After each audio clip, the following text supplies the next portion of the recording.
नमस्कार, डिजिटल हिंदुस्तान पर आपका स्वागत है। मेरा नाम मोहित गोयत है। हरियाणा में आज चुनाव था। चुनाव जो है वो संपन्न हो चुका है। 6 बजे के बाद का समय जो है इस वक्त आप वीडियो देख पा रहे हैं। हरियाणा के चुनाव में दो चीज़ें बड़ी हाईलाइट रही है। एक बात करेंगे हरियाणा के चुनाव में जहां जहां छीना झपटी मारपीट हाथापाई लोगों के कपड़े फाड़े गए, मैम के विधायक बलराज कुंडू तक के कपड़े फाड़े गए। इसके बारे में बातचीत करेंगे, इसका फ़ायदा किसको है। और दूसरा बात करेंगे कि चुनाव खत्म होने के बाद अब हरियाणा के जो वोटिंग हुई है, वोटिंग के आधार पर सत्ता किसकी है, कौन सत्ता बना रहा है, कितनी सीटों के साथ कौन सत्ता में जा सकता है, उन सारी चीज़ों के ऊपर बातचीत करेंगे। बातचीत करने के लिए चंचल जी हमारे साथ हैं। नानल साहब, बातचीत शुरुआत करेंगे यहाँ से कि हरियाणा में जो छीना झपटी हुई, चाहे वो मैम की बात करें, मैम विधानसभा जहाँ विधायक तक के कपड़े फाड़ दिए गए, विधायक पूर्व विधायक का आपसी में मामला हुआ। उसके बाद बात करें नारनौंद, जो सबसे आखिरी में टिकट दिया गया था, नारनौंद विधानसभा कैप्टन अभिमन्यु और जस्सी पेटवाड़ वहाँ आमने सामने है। उसके अलावा अगर मेवात इलाके में पुनाना सीट की बात करें तो उस इलाके में जो है बड़ी ये 3 घटनाएं जो हैं वो सबसे मेजर सामने आई है। नारनौंद में 2 जगह छीना झपटी हुई। किनेलो का जो बूथ एजेंट था उसके साथ भी अच्छी चोटें जो हैं उसके सिर में आई हुई हैं लगातार नारनौंद में। और एक खांडाखेड़ी गांव में कैप्टन और जस्सी समर्थकों के बीच, और वहां आरोप है कि जस्सी के समर्थकों ने इनेलो के एजेंट का सिर फोड़ा है। ये सूचनाएं लगातार सोशल मीडिया पे वायरल है, लेकिन मैम का मामला जो है वो ऑथेंटिक है, पुष्टि हो चुकी है। दोनों तरफ से वीडियो जारी किए जा रहे हैं, क्या हुआ क्या नहीं हुआ। तो मैम में जो घटनाक्रम हुआ विधायक के साथ, उसका फायदा किसको है? विधायक को फायदा है या कांग्रेस को फायदा है, या मतलब क्या लगा चुनाव खत्म होने के बाद? अब देखिए मोहित जी, इसमें अगर हम महम की बात करें तो महम में 2 चीज़ें हैं। अब नुकसान फ़ायदा तो पता चलेगा 8 तारीख को कि जो घटना बलराज कुंडू के साथ हुई उसका हल्के पे क्या असर पड़ा। क्योंकि आज के दिन सोशल मीडिया इतना एक्टिव है, सबके ग्रुप्स बने हुए हैं और फेसबुक पे भी यूट्यूब पे भी चीज़ें चल पड़ती हैं। जब भी दिन हाफ एन आवर सारे मतलब हरियाणा में सर्कुलेट हो जाती हैं, आधा घंटा लगता है सबके पास ये चीज़ें पूरे हरियाणा में पहुंच जाती। कहीं छोटी सी घटना हुई हो, चाहे मेवात में हुई है, आप जुलाना वाली आप बताना भूल गए। जुलाना में भी जो कैंडिडेट हैं बीजेपी के, उनके ऊपर आरोप लगा कि वो बूथ कैप्चरिंग करवाने की कोशिश कर रहे थे, फर्जी वोट डालने की कोशिश कर रहे थे। तो इसका फ़ायदा तो अब पता चलेगा अगर हम दोनों सिनेरियो देखें। भाई अगर बात सिंपैथी करें तो कुंडू को मिलनी चाहिए, और बात मजबूती करें तो फ़ायदा बलराम को होना चाहिए। तो इसमें जो है वो तो 8 तारीख में पता चला किसको फ़ायदा हुआ। हालांकि ये चीज़ बड़े मजबूती से फैली है कि भाई बलराज कुंडू के साथ जो है वहाँ धक्का मुक्की ज़ोर ज़बरदस्ती कपड़े फाड़े गए। और मैं तो पर्सनली अपनी बात बताऊँ, लोकतंत्र में मैं इस प्रकार किसी घटना का विरोध करता हूँ, होनी नहीं चाहिए किसी के भी साथ। भाई मान लीजिए कोई बात थी तो उनको वहाँ कंप्लेंट करनी चाहिए। तो चुनाव अधिकारी हर जगह मौजूद थे, एक एक बूथ पे तो 3-3 4-4 मतलब समझोगे 4 बूथों पे 1 मजिस्ट्रेट या 2 मजिस्ट्रेट लगे हुए हैं लगातार। वो घूमते रहते हैं, उनका रूटीन है आना जाना, फ़ोन पे लाइव रहते हैं वो लगातार। तो उनको कंप्लेंट करनी चाहिए थी। ये खुद उसको चीज़ों को अपने हाथ में लेना ये गलत था। और जो मेवात में है वो तो वहाँ गलत था। वहाँ भाई ईंट रोड़े चले हैं, कुछ लोग एडमिट भी हैं। और जो नारनौंद में घटना हुई उसकी भी हम निंदा करते हैं, क्योंकि इस तरह की लोकतंत्र में कोई जगह नहीं है। हालांकि अगर हम इसको ओवरऑल अगर पूरे हरियाणा का अब 6 बजे के बाद का चुनाव देखें तो एक ठीक रहा। ये इनको हम छुटपुट घटनाओं में लगाते हैं। भाई जब तक कोई बड़ी हिंसा या कुछ ना हो तो उसको हम छुटपुट घटना में उसको लगाते हैं। लोग भी अब पिछले कई 20 साल पहले जाएँ तो बड़ी ये मैम कांड और ये सब चीज़ें हुई थी, उसके मुकाबले तो आज पूरा हरियाणा को हम ये मानते हैं कि भाई शांतिपूर्ण जो है चुनाव संपन्न हुआ है। ठीक है, तो शांतिपूर्ण चुनाव संपन्न हो गया। संपन्नता के बाद क्या शांतिपूर्ण चुनाव जो है वो संपन्न हो गया। संपन्नता के बाद अब क्या माहौल है हरियाणा में, किसकी सत्ता बनने जा रही है? क्योंकि अब तो मामला क्लियर है, वोटिंग होना था वो हो चुका है। अब सबके जो धड़कन है वो मतपेटी के पद उसमें पात्र में बंद है, वो 8 तारीख को खुलेगी, तब धड़कन ऊपर नीचे जाएगी तो पता चलेगा। अब धड़कन जो है वो स्टॉप हो गई है, तो अब क्या माहौल है? ये तो एक माहौल तो ये बन गया। ये 8 तारीख सुबह 7 बजे तक तो सारी चाय पे चर्चा, कितने बैठका में चर्चा, कितने होके पे चर्चा, कितने शाम की बैठका में चर्चा, कितने दिन की बैठका में चर्चा। अगर भाई किससे कितनी वोट आऊँगी, कौन कित कित खड़ा है, कौन से एमएलए के मामला बनाएगा, कौन सी पार्टी की जाएगी। तो यो ईब 8 तारीख ने सुबह 7 बजे तक ये चर्चा ज़बरदस्त चाल लगी सारे के। भाई सारी पार्टियाँ वाले अपना आकलन करेंगे, को कितने तो रिपोर्ट मंगाओ, कितने % वोट हुई, कितने हो उसके हैं। अब मान लीजिए कोई सोचेगा भाई अगर वोटिंग परसेंटेज कम हुआ है तो मेरे फ़ायदे में हुआ है, दूसरा नहीं सोचेगा यूँ मेरे फ़ायदे में हुआ है। तो लेकिन ओवरऑल आज के दिन हरियाणा में अगर हम देखें तो एकमात्र कारण है जो भारतीय जनता पार्टी को हरियाणा से हटाने लग रहा है, वो है एंटी इनकम्बेंसी। और 10 साल की लंबी इंतज़ार के बाद लोग इंतज़ार कर रहे थे कब भारतीय जनता पार्टी से पीछा छुड़े, जो लोगों आम लोगों की जो राय है। और आम लोग जो ना, आम वोटर, वो ही माहौल को बदलता है।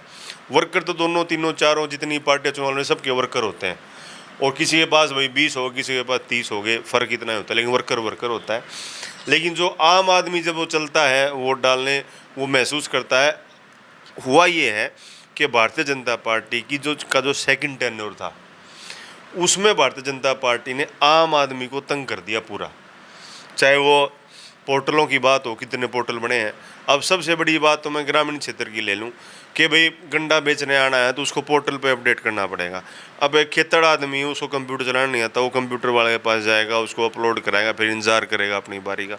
ऐसा क्यों है भाई? आपने पोर्टल बनाते वक्त ये देखना चाहिए था कि भाई जो है ये तुम किसके लिए पोर्टल बना रहे हो। ये चीजें तो गायब होगी नांदल साहब। हाँ। सरकार गिर चुकी है, अब माहौल क्या, सरकार माहौल ये किसकी है कि बनने भाई जा रही कांग्रेस है? की सरकार, दूसरी पार्टी तो कांग्रेस ही है। वहीं आ रहा था मैं उसी बात पे कि भाई ग्रामीण शहरी क्षेत्रों में सब आम आदमी दुखी था। आम आदमी, अब कांग्रेस पार्टी का आम आदमी चुनाव लड़ रहा था आज के दिन। भाई पार्टी वर्कर तो हुए हैं, लेकिन आम आदमी जब चुनाव लड़ने लग जाता है, जब आप यूँ समझ लो कि जो पार्टी सत्ता में बैठी है उसकी खैर नहीं, तो कांग्रेस सीधी सीधी सत्ता में आने लग रही है। और कांग्रेस का माहौल ही बढ़िया बना हुआ है हर जगह। अब पिछले 2 दिन में तो ऐसा माहौल बन गया कि जो लोग हारने की तरफ थे वो भी जीतने की तरफ चले गए। हमारा मानना ये है कि 50 से 60 के करीब सीटें आ सकती हैं। और भाई कोई एकदम से भाई मूवमेंट ही ऐसी होगी तो 65 भी चली जाएंगे, जैसे 2004 में गई थी। तो अंदाज़ा हमारा 60 के करीब सीटों का, 50 से 60 के बीच कहीं भी टली रह सकती है, या हम ये मान लें 60 5 प्लस माइनस। ये एक एग्जैक्ट क्राइटेरिया मैंने आपको बता दिया। और बड़ी कंफर्टेबली सरकार कांग्रेस बनाएगी, और मुख्यमंत्री का फैसला विधायक करेंगे या हाईकमांड करेगा। लेकिन उम्मीद ये है जो टिकटों का रुझान और भूपेंद्र हुड्डा और दीपेंद्र हुड्डा और उनके परिवार के हाईकमांड से जो संबंध है सोनिया गांधी या राहुल गांधी से, उसके अनुसार हमें लग रहा है कि भूपेंद्र हुड्डा मुख्यमंत्री बनेंगे।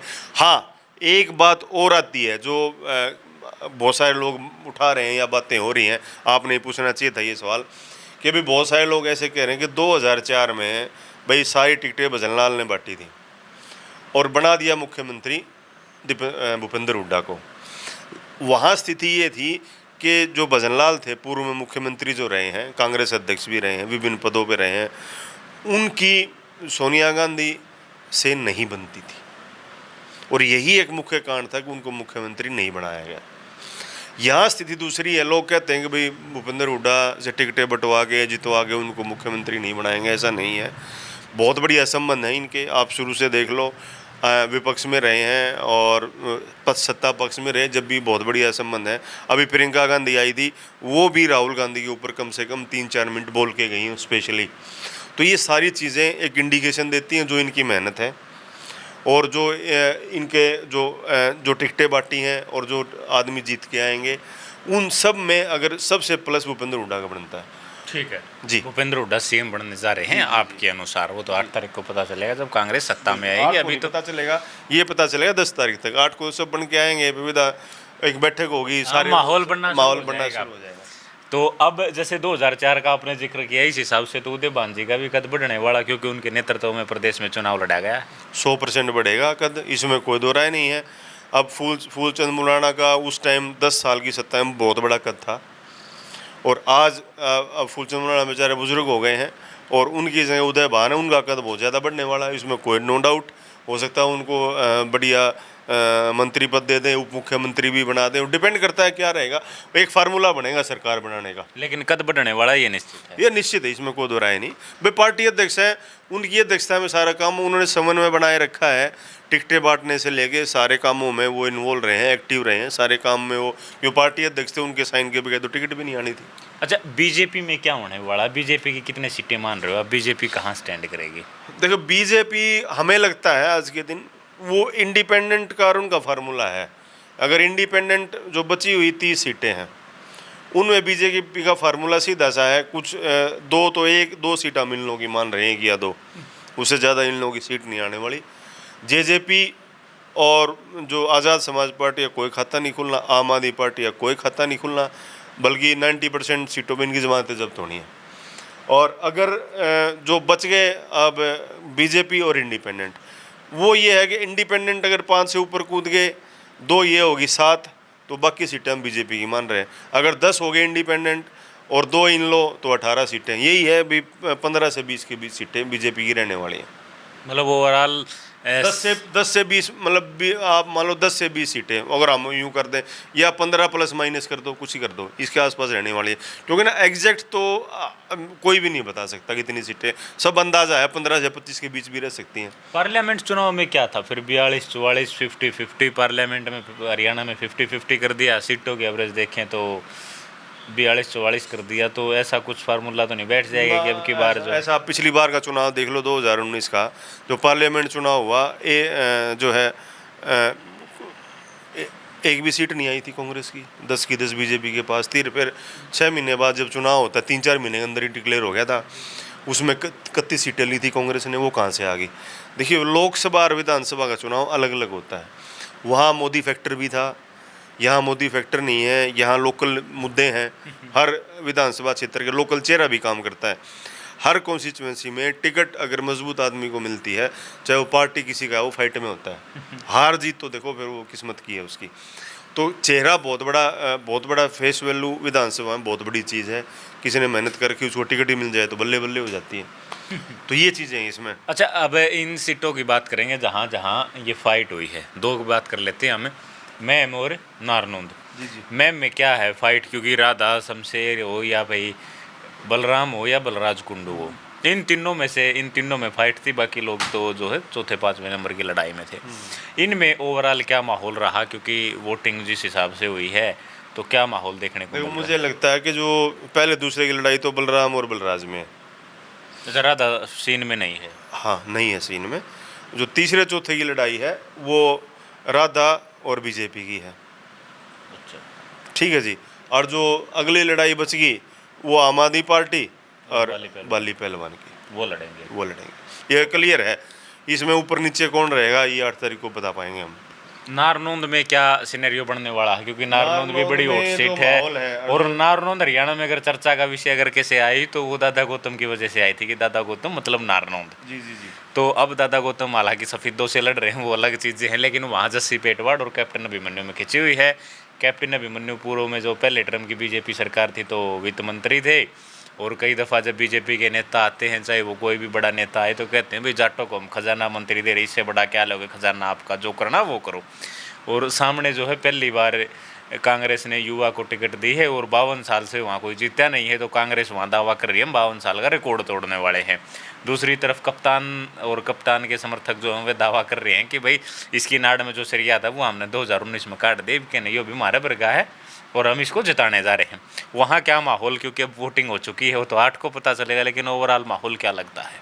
देखिए, मैं आपको एक बात बताऊं, ये मैंने बड़े नज़दीक से देखा है। जो बीजेपी के आदमी स्पेशली पहली बार बन के आए थे, अपवादे का दावा हो सकता है, सबकी नाड़ में सरिया था, और अगली ये बार उनका नाड़ का सरिया लोगों ने काट दिया था। तो वहाँ नारनौंद में आज के दिन बहुत बढ़िया पोजीशन में कांग्रेस है। कांग्रेस और बीजेपी का सीधा मुकाबला है।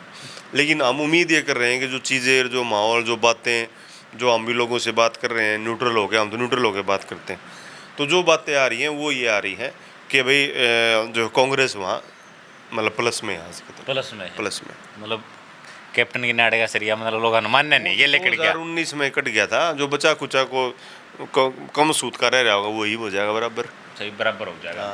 तो ओवरऑल ये माहौल जो है वो होने वाला। अच्छा, एक बात और बताइए, मान लो बीजेपी अब होगी विपक्ष की पार्टी, मान लो 8 तारीख के बाद बीजेपी अगर विपक्ष में जाती है और कांग्रेस सत्ता में आती है, बीजेपी विपक्ष का नेता किसे चुनेगी?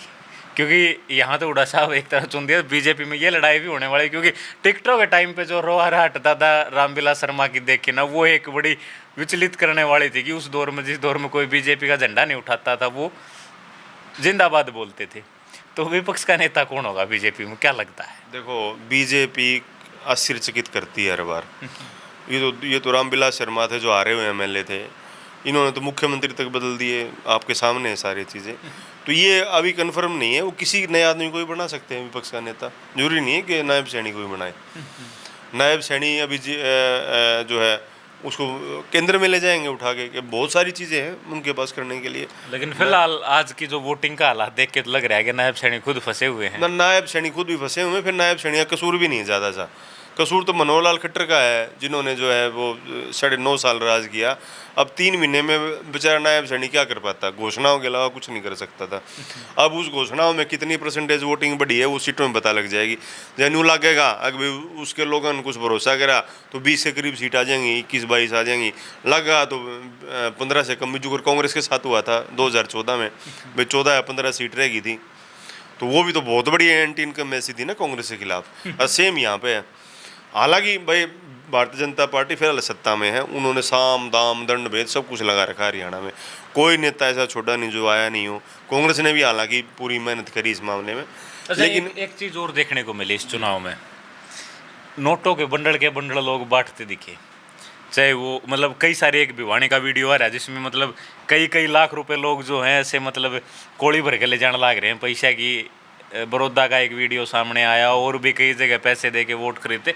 कई सारे वीडियो जो सोशल मीडिया पे बड़ा चर्चित रहे। वो अब पुष्टि तो नहीं कर सकते कि वो किसका था, कौन था, लेकिन आरोप यही लग रहे हैं सोशल मीडिया पे उस कथित तौर पे कि भाई ये बीजेपी पैसा बांट रही है और बीजेपी वोट खरीदने का प्रयास कर रही है। वो लोग कहाँ जाएंगे जो पैसा बांटने वाले लोग थे, वो हार जाएंगे तो कहाँ। देखो ऐसा है, इस बारे में तो वो उन लोगों के ऊपर बीतने वाली है, क्योंकि पता क्या है, जब जनता चुनाव लड़ती है ना तो वो पैसा भी नहीं चलता। लोग पैसा ले लेंगे, वोट ना दें।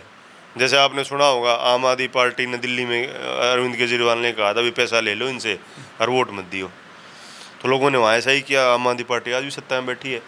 तो जब जनता चुनाव लड़ना शुरू करती है ना किसी भी पर्टिकुलर किसी भी दल का, तो जनता जब चुनाव लड़ती है वो पैसे भी ले लेगी, शराब भी ले लेगी, वोट ना दे। और एक खास बात वो तो हरियाणा में तो प्रचलित है, अगर मानस जो है खून दे दे वोट ना दे, तो ये तो खून तो पैसे से ही बड़ा हो गया ना भाई। जो जिसकी जो जान बचाता है, जान है तो जान है तो पैसा कमाओगा। अब जब वो जो खून दे देगा और वोट ना दे, ये तो हमने भी प्रत्यक्ष रूप से देखी है लोगों की। अगर सब कुछ दे दे आदमी, वोट देते आऊँगा ना, सोच के दूंगा, हाँ बताऊंगा, विचार करूंगा, घर क्या पूछूंगा, ये 50 बात है। जब ना देनी हो पट दे, यहाँ बढ़ दे, यहाँ तेरी वोट है भाई खरी। ठीक है, तो ये ओवरऑल जो है वो माहौल है आज। और वोटिंग खत्म हो गई। अब 8 तारीख को पता चलेगा नतीजे। आपको लोगों को जो है सबसे पहले डिजिटल हिंदुस्तान पर जो है सुबह 7 बजे से लगातार लाइव कवरेज जो है वो आपको मिलेगी पूरे हरियाणा प्रदेश की। हरियाणा में सत्ता में कौन बैठने वाला है, कौन विपक्ष में जाएगा, क्या होने वाला है, सारी राजनीतिक उठापटक जो है वो आपको लगातार डिजिटल हिंदुस्तान के ऊपर दिखाई देगी। इसके अलावा आज जो हरियाणा में मतदान के बाद का जो माहौल है वो सारी चीज़ें आप लोगों ने देखी हैं, आपने सुनी हैं। और नांदल साहब ने एक सीट का बता दिया क्या कुछ माहौल रहने वाला। 50-60 के करीब जो है वो कांग्रेस जो है वो जा सकती है, जैसा कि मतदान हुआ है, जो कि अनुमान या एग्जिट पोल कहो वो अंदाज़ा लग रहा है। इसके अलावा बीजेपी 15, 20, 22, 25 सीटों तक सिमट जाएगी। कुछ सीटें जो हैं वो इंडिपेंडेंट जो है वो जीत के आने वाले हैं। चाहे वो देवेंद्र कात्यायन की बात करें तो वो वहाँ मजबूत दिखाई दे रहे हैं। हिसार में सावित्री जिंदल जो है वो बड़ी मजबूत दिखाई दे रही है। इसके अलावा 1-2 सीट और हैं। या बड़ौदा की बात करें तो वहाँ कपूर नरवाड़ा जो है वो मजबूत हैं। कई सारे लोग हैं जो मजबूत दिखाई दे रहे हैं। वो तो भविष्य गर्भ में 8 तारीख को पता चलेगा क्या होने वाला है। तो ये सारी चीज़ें थी, चंचल लाल ने जवाब दिए हैं, आपने सुने हैं। शुक्रिया, धन्यवाद, नमस्कार।